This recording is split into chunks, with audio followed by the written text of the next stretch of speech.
Hi guys, welcome back to Pearl TV if you're watching this on my YouTube channel. And welcome back to Pearl TV Official if you're watching this in my FB page. And in this video guys, we have a new item to unwrap with, okay?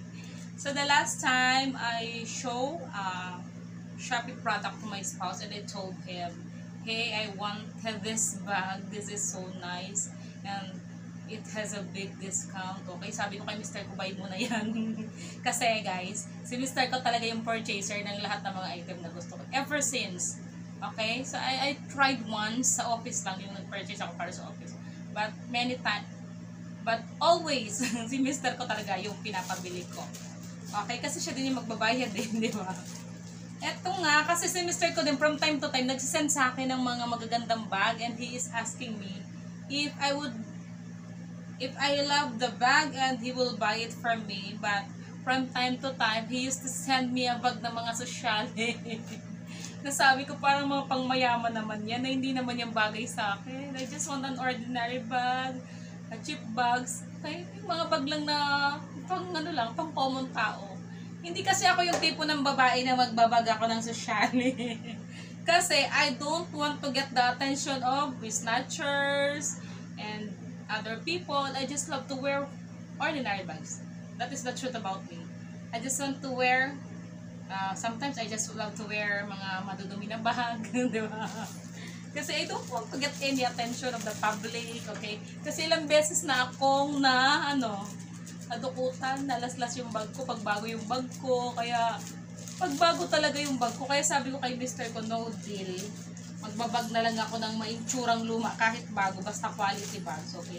So right now, ayan.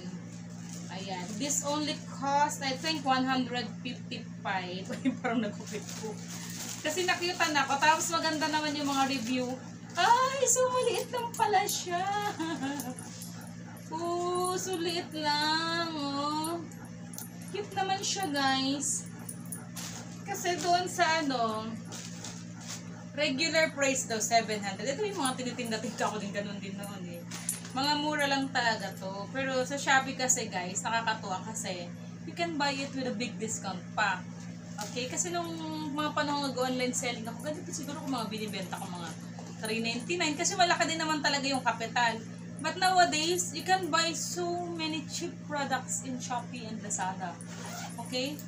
Kaya sabi ko, minsan nagtitingin-tingin din ako, sabi ko, ang gaganda, nila ka ng discount.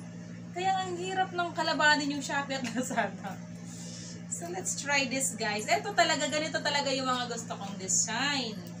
Mga mura lang, tapos yung mga, kasi si Mr. ko kasi talaga, mahilig niya akong bilhan ng mga gamit na At yung mga binibili niya sa akin, mga magaganda talaga. Pero sabi ko nga, hindi naman ako, yung sa mga branded nga na last yung branded na binili niya.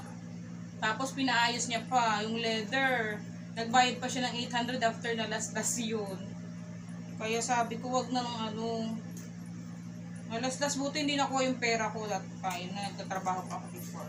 So pinaka mga, tingnan natin guys let's see. Oh, maganda guys, oh. Maganda naman siya. Ganito talaga yung mga gusto kong design. Ang mura lang guys, oh. Hindi na. Oh, punta ka sa office, lagay ka lang siya dyan.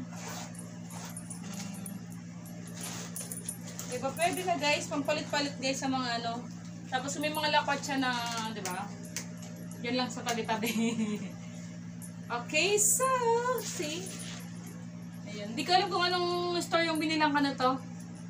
Cute naman siya. Si Mr. ko na lang bahala mag-confirm nito sa seller. May nakita kasi ako nag-comment na may damage daw yung na-receive niya. Pero buti naman sa akin.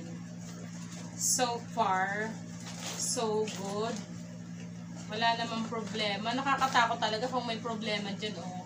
You have to check the connections. Kasi hindi mo alam, ginamit mo, tapos nalaglagyan mo mo cellphone mo. Whatever, okay? So, quality-wise naman siya, guys. Ayun. Sa halagang 155. Ayan, guys. Okay na siya. Okay, so, ayun, nakapag-relax ako ngayon, guys, kasi nag-leave ako sa work, Alalay ako kay Shasha mga ano niya. And I also do some homeworks na hindi ko nagawa-gawa. Okay, so ayun, life of a mother.